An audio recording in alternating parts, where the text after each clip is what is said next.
Assalamualaikum warahmatullahi wabarakatuh. Perkenalkan, nama saya Mutiara Rani Wijaya dengan nomor induk mahasiswa 20423081. Jadi pada kesempatan kali ini saya akan menjawab pertanyaan dari soal ujian tengah semester manajemen risiko kelas A.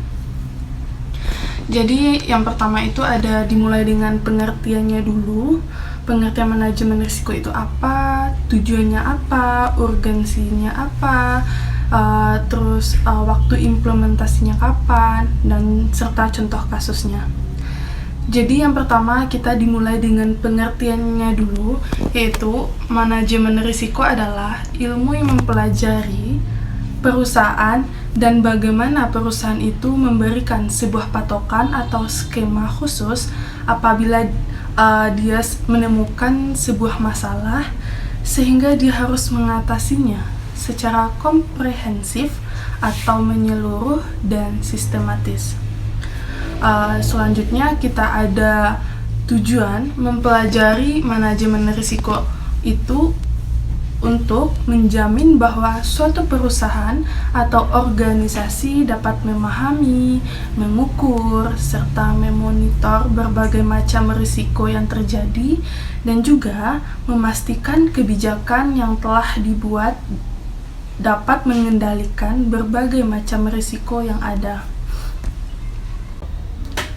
Selanjutnya ada urgensi penggunaannya pada sebuah perusahaan, yang mana yang pertama yaitu melindungi perusahaan dengan memberikan perlindungan terhadap perusahaan dari tingkat risiko yang signifikan yang bisa menghambat proses pencapaian tujuan perusahaan. Selanjutnya dengan memberikan arahan bagi sebuah perusahaan dalam melihat pengaruh yang mungkin timbul secara jangka panjang maupun dengan jangka pendek. Selanjutnya juga ada membantu pembuatan kerangka kerja dengan menyelaraskan fungsi-fungsi di dalam sebuah perusahaan. Yang terakhir mungkin dengan mengambil keputusan dengan selalu menghindari risiko dan pengaruh kejadian kerugian secara finansial. Selanjutnya kita akan masuk ke waktu implementasi manajemennya risiko. Kapan sih kita melakukan waktu implementasi tersebut? Yaitu dilakukan dengan sedini mungkin karena dapat mengurangi dan mencegah terjadinya kerugian yang mengganggu kelangsungan usaha akibat adanya ketidakpastian dan cepatnya perubahan lingkungan usaha baik secara internal maupun secara eksternal. Selanjutnya kita akan masuk ke contoh kasus manajemen risiko pada usaha kecil, yaitu misalnya sebuah usaha kecil ada karyawan yang melakukan tindakan yang tidak jujur yang bisa menimbulkan risiko pada usaha tersebut, sehingga dari risiko tersebut menyebabkan adanya kerusakan pada usaha tersebut. Selanjutnya kita masuk dengan pertanyaan kedua, yaitu satu contoh simpel jenis risiko yang ada di sebuah perusahaan atau organisasi, yaitu ketika sebuah perusahaan tersebut melakukan aksi bakar uang yang biaya marketingnya menghabiskan ratusan juta, yang mana risiko tersebut terjadi dua, yaitu bisa berhasil karena mendatangkan pelanggan atau tidak berhasil karena tidak adanya pelanggan.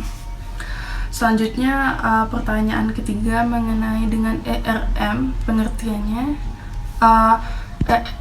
ERM atau yang disingkat dengan Enterprise Risk Management adalah sebuah proses yang dipengaruhi oleh adanya entitas dewan direksi manajemen dan personal lain yang diterapkan melalui pengaturan strategi untuk seluruh perusahaan serta dirancang untuk mengidentifikasi potensi kejadian yang dapat mempengaruhi entitas bisnis, serta ERM ini digunakan untuk mengelola risiko secara strategis dan perspektif di seluruh organisasi ataupun perusahaan.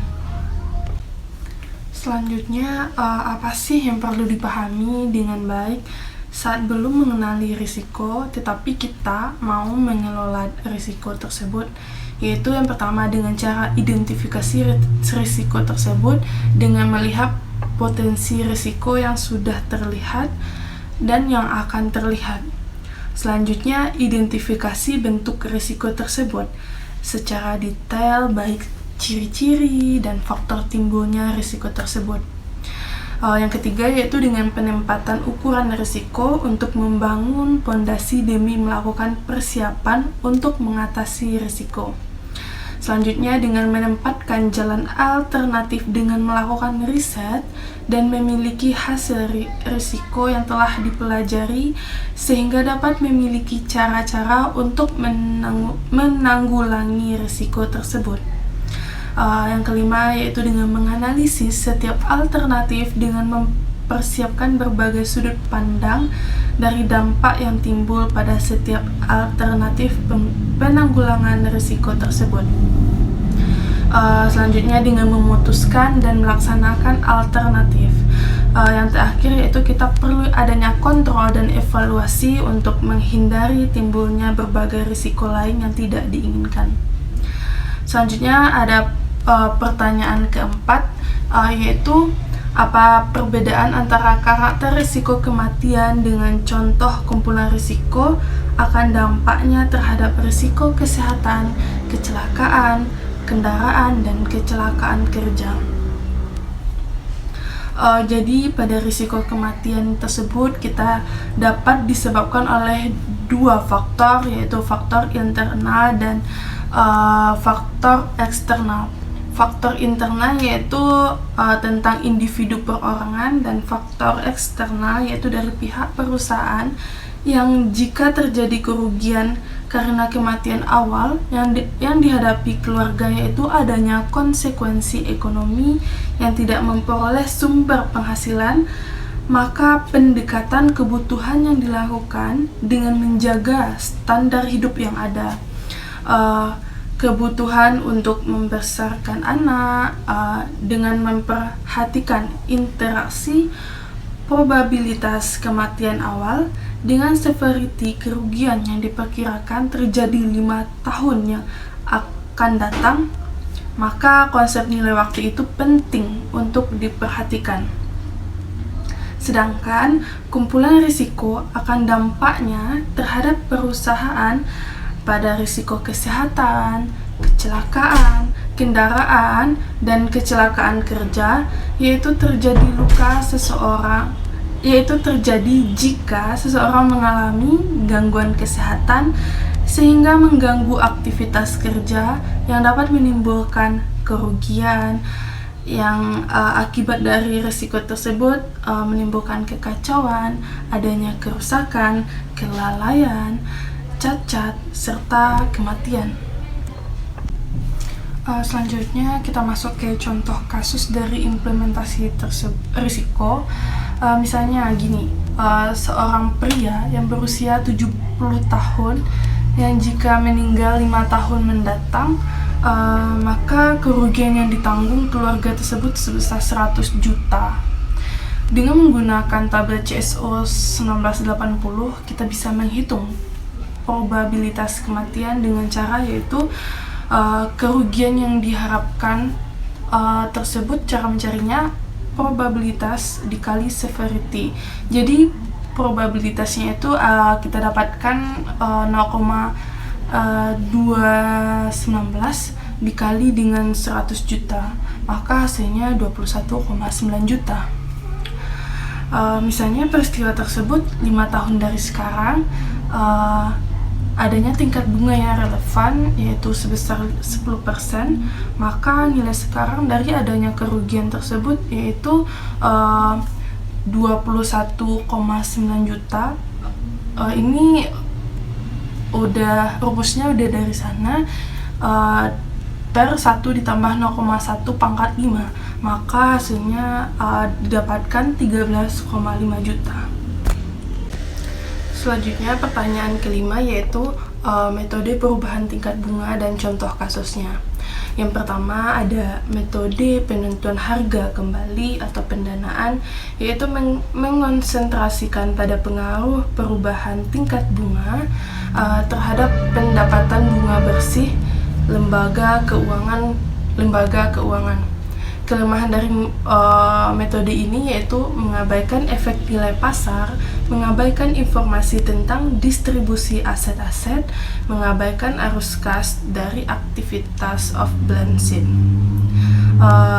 Masuk ke contoh kasusnya, yaitu pada pengaruh terhadap perubahan harga obligasi korporasi yang mana menunjukkan bahwa variabel ini berpengaruh positif dan signifikan pada perubahan harga obligasi korporasi yang terdaftar di Bursa Efek Indonesia. Selanjutnya, contoh kasusnya kita lihat yaitu adanya aset dan pasifa. Aset ini ada obligasi jangka panjang 10 tahun, nilai nominalnya 1 juta, kupon bunganya 10%, nilai pasarnya 1 juta. Sedangkan pasifa dengan obligasi jangka waktu 2 tahun, nilai nominalnya 1 juta, kupon bunganya 10%, nilai pasarnya 1 juta. Jadi cara menjawabnya yaitu obligasi aset ini sama dengan 100 juta dibagi 1 ditambah 0,1 dipangkat 1. Begitu juga seterusnya untuk mencari yang pangkat lain, ditambah 1.100.000 dibagi 1 ditambah 0,1 pangkat 10, dapatnya 1 juta. Yang kedua adanya obligasi kewajiban, yaitu 100.000 bagi 1 ditambah 0,1 pangkat 1 sampai 1.100.000 tambah 0,1 pangkat 2 menghasilkan 1 juta. Selanjutnya kita masuk kepada metode yang kedua, yaitu metode maturity model, yaitu melibatkan pengaruh perubahan tingkat bunga terhadap nilai pasar semua aset dan kewajiban lembaga keuangan yang pada akhirnya nilainya tersebut bersih. Maturity ini berpengaruh negatif terhadap obligasi penyelarasan. Maturity ini tidak selalu lengkap melindungi lembaga keuangan terhadap risiko tingkat bunga. Durasi akan meningkat jika jangka waktu aset semakin panjang, menurun jika yield meningkat, dan menurun jika kupon bunganya meningkat. Jadi di sini ada contoh kasusnya. Misalnya ada obligasi dengan nilai nominalnya 1 juta, kupon bunganya 10%, jangka waktunya 5 tahun, tingkat bunga yang berlaku sama dengan kupon bunga, yaitu 10%. Misalkan tingkat bunga naik menjadi 10,01%, naiknya 0,1 atau 10. Basis poinnya adalah 10 BPS. Jadi perubahan harga obligasi tersebut yaitu 4.1699 tahun dengan menggunakan formula durasi. Perubahannya bisa dihitung dengan cara DP, ini rumusnya DP per P sama dengan min D dalam kurung DR dikali 1 ditambah R tutup kurung.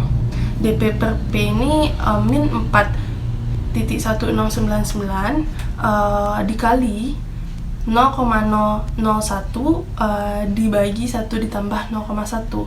Jadi hasilnya itu min 0,00379 jika kita persenkan menjadi 0,3791%. Baiklah, sekian yang bisa saya sampaikan. Jika terdapat kekurangannya, saya mohon maaf, dan terima kasih telah menonton video ini. Wabillahi taufik wal hidayah. Wassalamualaikum warahmatullahi wabarakatuh.